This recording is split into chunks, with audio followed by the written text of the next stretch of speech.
Brown niya siya guys, brown na seaweeds.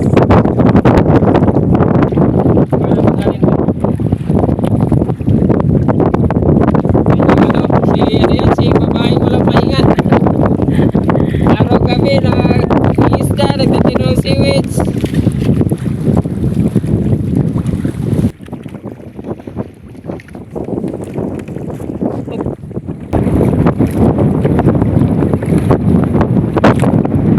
So yan guys, itatanim na na seaweeds. Kulay brown. May halong green siya, oh. Yung pang restaurant. Magano kami ngayon, mag-planting ng seaweeds.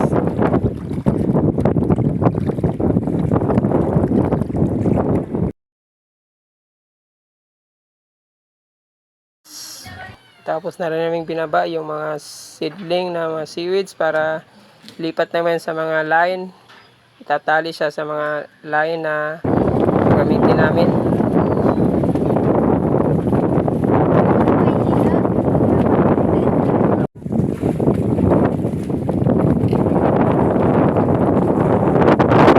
Dito na kami sa floating. Naibaba na namin yung nakakargang seaweeds sa bangka. Ito na siya ngayon. Ready for planting na.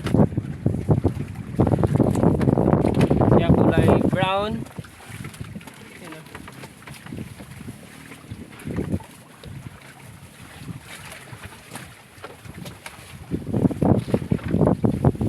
Pag itatanim siya guys, ganito lang kalaki. Ganito. Tapos pag ano siya, lumalaki na, ganito na siya, oh. Ayan, oh. Ayan, oh. Isang talian lang to. Ayan, oh. Ayan sa kadami. Almost halos ganito kalaki pag itatanim. Pag na ganito na siya kalaki, oh. Halos dumobli siya ng 5 beses pataas pa. Ayan, oh. Isang tali lang to, oh. Ito ngayon yung line niya. Ito nagamit na to ng 2 beses kasi ito lang naman na luluma itong tali na to. Bali pangatlong lagay na daw to, sabi ni Utol. Pangatlong tali. Ayan, itatali na. Pangatlong tanim na ginamit tong line na to.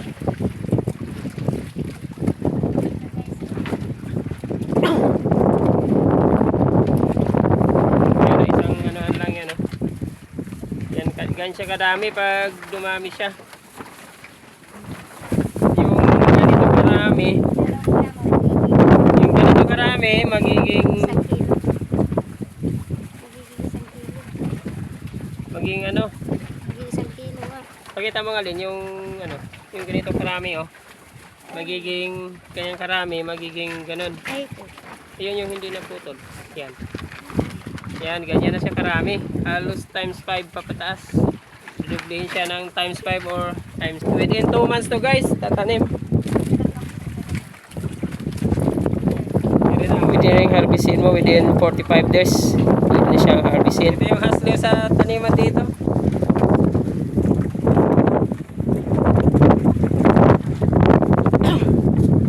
Tinatabunan namin ng sako para hindi siya matuyo sa hangin kasi may possibility hindi lalaki yung gusto mo o mamamatay pag natuyo sa hangin. Ganun siya guys, mayroong lubid na pinakalinya niya.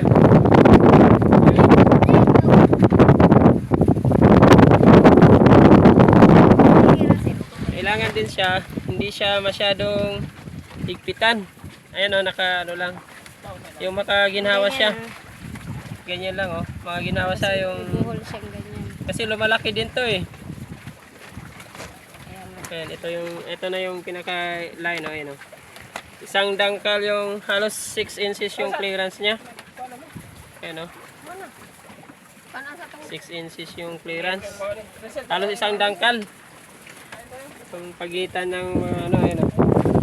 Ito naman ngayon nilalatag sa sa dagat dun sa mga sa plantasyon.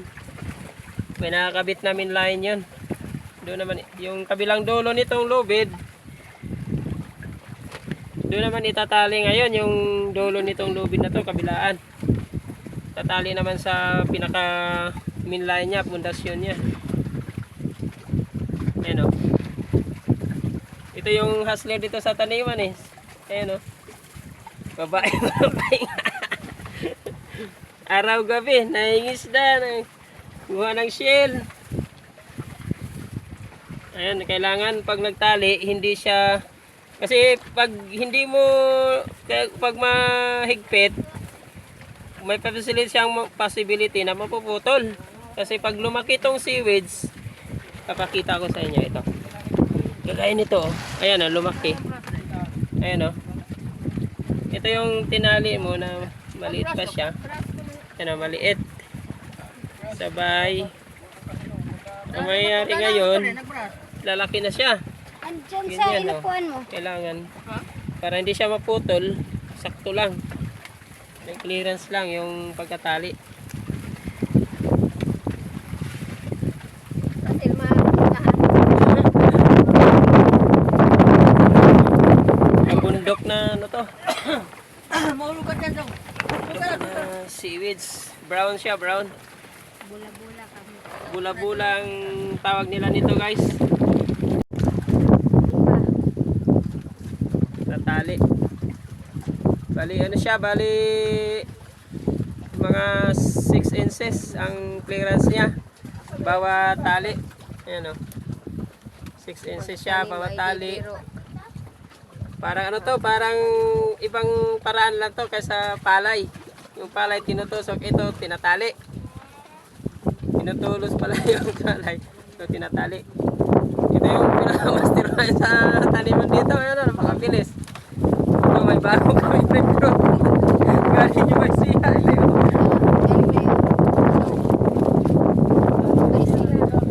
Naligaw. Ito, ano na to eh. Kumbaga, pang commander na to ng taniman niya. Bukas ID guys. Maraming salamat sa walang sawang pagsuporta niya sa YouTube channel ko. Babus.